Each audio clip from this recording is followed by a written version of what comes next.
안녕하십니까? 똑똑 오늘의 세계사 성우 양학입니다. 미국과 이란, 그 세 번째 이야기입니다. 자, 출발하시죠. 지난 두 편 동안 이란을 이야기했습니다.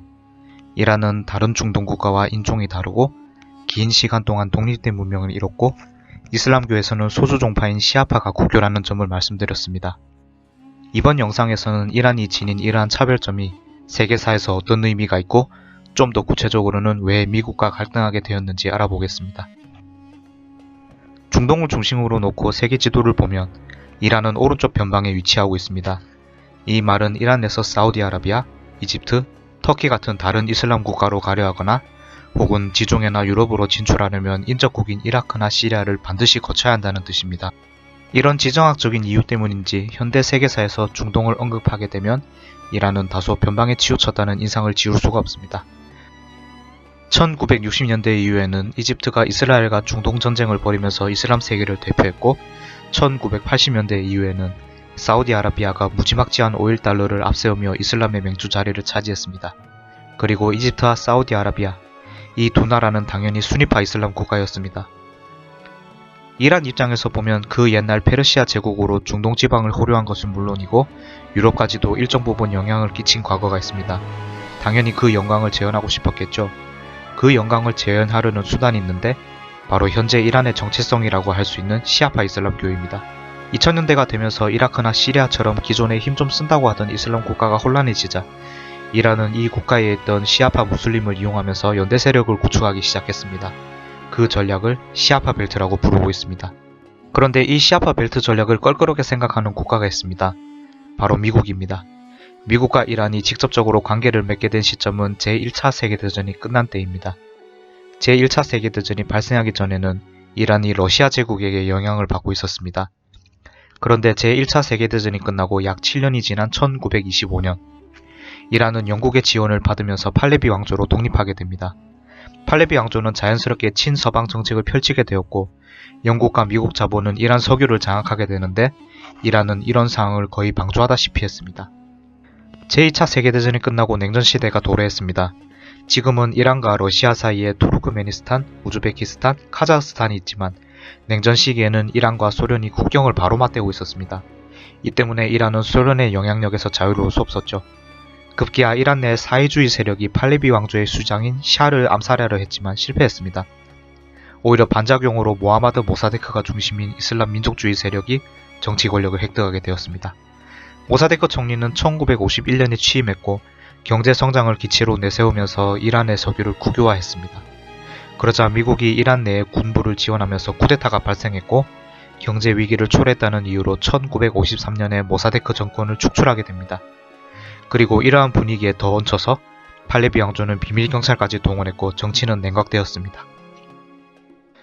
선거로 뽑은 총리가 미국 CIA의 지원을 받은 군부에게 축출당하고 비밀경찰이 나타나기 시작하더니 사회가 엄혹해지고 이란 민심이 부글부글했겠죠. 이렇게 분노한 민심을 뭉치게 한 요소가 있습니다. 바로 종교입니다. 1960년대부터 1970년대 팔레비 왕조는 서구화를 추진했습니다. 그 과정에서 소위 백색혁명이라고 하는 과정을 밟으면서 원유를 수출하는 데에 힘쓰며 경제도 어느 정도 성장했습니다. 그러나 이란 민중에게 낙수 효과가 전혀 없는 것이 문제였습니다. 바로 전편에서 말씀드린 12이만파를 기억하십니까? 고대 페르시아부터 내려오던 민족주의 그리고 시아파 종교가 결합한 12이만파 전통이 분노한 이란 민중을 깨우게 됩니다. 그러면서 미국은 타도해야 할 외세가 돼버렸죠. 마침내 1978년 1월 시아파의 성지인 콤에서 종교적인 성격을 띤 학생 시위가 일어났습니다. 경찰이 이를 진압하면서 유혈 사태가 발생했죠. 그러자 팔레비 왕조를 반대하는 시위가 전국적으로 일어났고 같은 해 9월에 수도인 테헤란 광장에서 대규모 시위가 발생했는데 경찰이 발포하면서 희생자가 최대 4,000명이나 발생했습니다. 이른바 검은 금요일 사건입니다. 시위가 걷잡을 수 없이 퍼지자 마침내 1979년 1월 팔레비 국왕은 이집트로 망명했습니다. 그리고 터키로 망명했던 시아파의 종교 지도자인 아야톨라 호메이니가 같은 해 2월 1일에 이란 시민의 환영을 받으면서 귀국했습니다. 이 직후에 이란 혁명정부가 권력을 장악했습니다. 혁명정부는 호메이니에게 이맘이라는 칭호를 바쳤고 이란은 종교와 정치가 하나가 되는 즉 재정일치인 이슬람 헌법을 채택했습니다. 시아파 무슬림 입장에서는 천지가 개벽했으니 미운털이 박힌 미국을 가만히 두지 않았겠죠.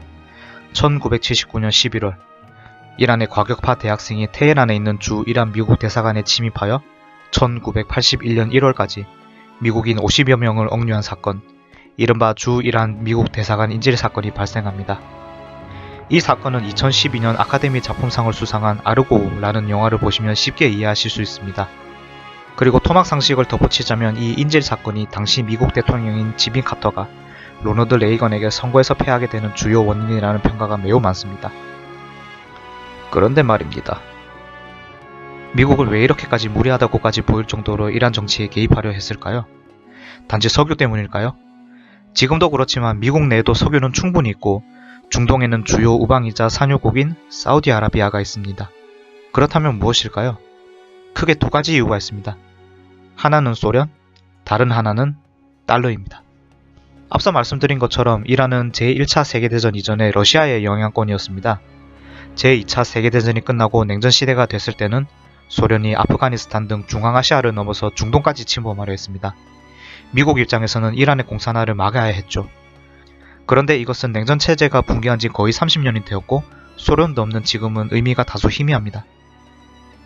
더 강한 이유는 달러입니다. 미국은 기축통화인 달러로 세계 경제에 큰 영향을 끼치고 있습니다. 그런데 수많은 화폐 단위 중에 달러가 기축통화가 된 배경이 있습니다. 전 세계 원유를 달러로 결제했기 때문입니다. 여러 중동 국가가 원유를 전 세계로 수출하면서 많은 국가의 산업에 검은 생명줄이 되었고 그와 동시에 중동에는 막대한 달러가 들어갔습니다. 지금까지도 미국이 중동 문제에 깊숙이 개입하는 이유가 이것입니다. 미국은 이란 혁명 이후에도 적극적으로 이란 정치에 개입하려 했습니다.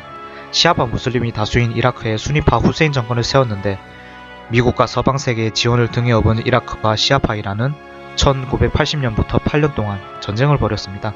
이것이 이란-이라크 전쟁입니다. 그리고 후세인 정권은 이라크 내 시아파 세력을 탄압했고 이 탄압을 피하려고 시아파 무슬림 다수가 이란으로 망명했습니다. 그렇게 물고 뜯던 이란과 이라크가 최근에는 우호적으로 변한 원인도 이것입니다. 후세인 정권에 저항했던 이라크 내의 시아파 세력은 이란으로 망명했다가 후세인 정권이 무너지자 이라크로 돌아가서 이라크의 권력을 잡았습니다. 이 영상의 앞부분에서 언급한 시아파 벨트를 만들기 위해 이란은 이라크를 교두보로 삼은 것입니다. 그렇기 때문에 올해 1월 초 이란 혁명 수비대 가셈 솔레이마니가 이라크 바그다드 공항에서 미국의 드론 공격을 받고 사망했습니다. 이란 혁명이 일어난 지도 40년이 되었습니다. 그 기간 동안 종교적이고 폐쇄적인 이란 정부는 국제사회의 단골 제재 대상이 되었습니다. 이란 시민도 지쳐가고 있었죠. 2001년에 9.11 테러가 터지자 미국 부시 대통령이 이라크, 북한과 함께 이란도 악의 축으로 지정하면서 또 티격태격했지만 2010년대 오바마 행정부는 여러 논란에도 이란과 핵동결 합의를 하기도 했습니다. 하지만 트럼프 대통령이 집권하면서 이 핵 합의를 전격적으로 파기하는 등 미국과 이란은 냉탕과 열탕을 왔다 갔다 하고 있습니다. 그러는 와중에 이란 사회에는 새로운 열망이 꿈틀대고 있습니다. 경제 불황을 겪으면서 작년 말부터 올해 초까지 계속 반정부 시위가 발생하고 있습니다. 이란 정부가 언론을 통제해서 자세한 내용을 알기 힘든 상황이지만 정부가 강경하게 진압하면서 1978년의 검은 금요일 사건에 못지않은 희생자가 발생했다는 이야기도 흘러나오고 있습니다.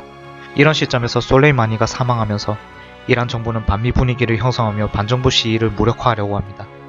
이란, 이라크, 시리아, 시아파 벨트 국가에서 아직은 평화로운 분위기를 보기는 힘들 것 같습니다. 지금까지 미국과 이란이 갈등하는 배경에서 추출한 내용으로 고대부터 현대까지 이란과 관련한 세계사를 3부작으로 다뤘습니다. 똑똑 오늘의 세계사 영상을 보시고 시청자 여러분께서 어디 가시면 중동 문제와 관련해서는 이야기를 주도하시게 되면 좋겠습니다. 저희는 또 다른 영상으로 여러분께서 세계사 이야기를 주도하실 수 있게 도와드리겠습니다. 구독, 좋아요, 댓글, 또고세를 지키는 삼중신기입니다.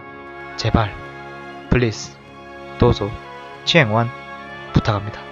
감사합니다. 내일은 또 어떤 재미있는 세계사 이야기가 있을까요? 똑똑 오늘의 세계사는 여러분들의 관심으로 만들어집니다. 구독하기 꼭 눌러주시고 댓글 참여 부탁드립니다.